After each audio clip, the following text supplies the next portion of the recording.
fun facts about Jaws you didn't know about. Peter Benchley, the famous author of the famous novel Jaws, which was published in 1974, a year before the film was made, was a reporter for the Washington Post, an editor at Newsweek, and a junior speechwriter for President Lyndon B. Johnson. The famous lighthouse setting for Amityville is based off an actual island off of Cape Cod on an island known as Natick, an ideal and perfect getaway for a nice day at the beach. In 1971, a documentary known as Blue Water, White Death, which vividly depicts the great whites' lethal and powerful attacks. As shown in this photo, this diver encountered a near-death attack by a great white as it attacks what appears to be a very protective cage, as most shark cages are known to protect divers from shark attacks. Although the photo does not show the attack, but you can imagine what it was like watching the documentary. And come to think of it, I wonder if this is how they got the idea to create the famous shark attack on the cage on Cooper. I don't know. What do you guys think? In 1986, a fisherman, Frank Mundus, caught a 3,450-pound great white off the coast of Montauk, Long Island. Although this happened about 11 years after the film was made, this was possibly contributed to the fear of sharks after the release of the film, prompting many fishermen to hunt sharks at an alarming rate.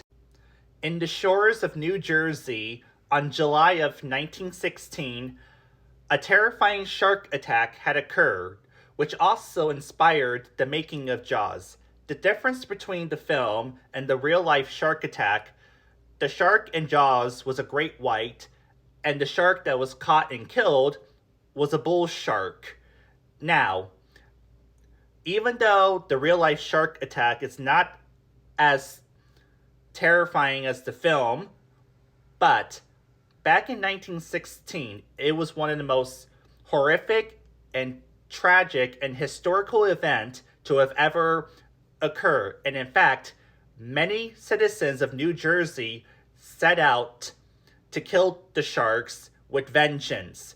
So imagine how it was like back in those days. That would have been their version of Jaws. Pretty scary, isn't it? According to director Peter Brown, after him and Steven Spielberg read the novel, had they read it twice, they would not have been able to make the movie or even try to, as they would have deemed it impossible to make. Also, upon publishing the novel Jaws, before it even became Jaws, Peter Benchley and editor Tom Congdon couldn't decide on what to name the novel, and eventually they settled for the name Jaws, and that's how both the novel and the film Jaws was born. As impressive as the mechanical sharks were, they created endless complications which would have either jeopardized the production or ceased the production or scrapping the idea altogether. But producer Zanuck and Spielberg remained confident in their production, and eventually it all worked out. These are all of the fun facts that you didn't or may not have known about Jaws. I hope you all enjoyed this video. I will be back again with some more content about Jaws.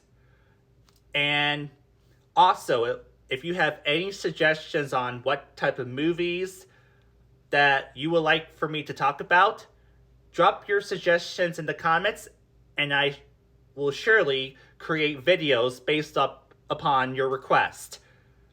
You all have an amazing evening, and remember, keep shining like the stars you are. And until next time, stay classy, and I'll see you all in the next video.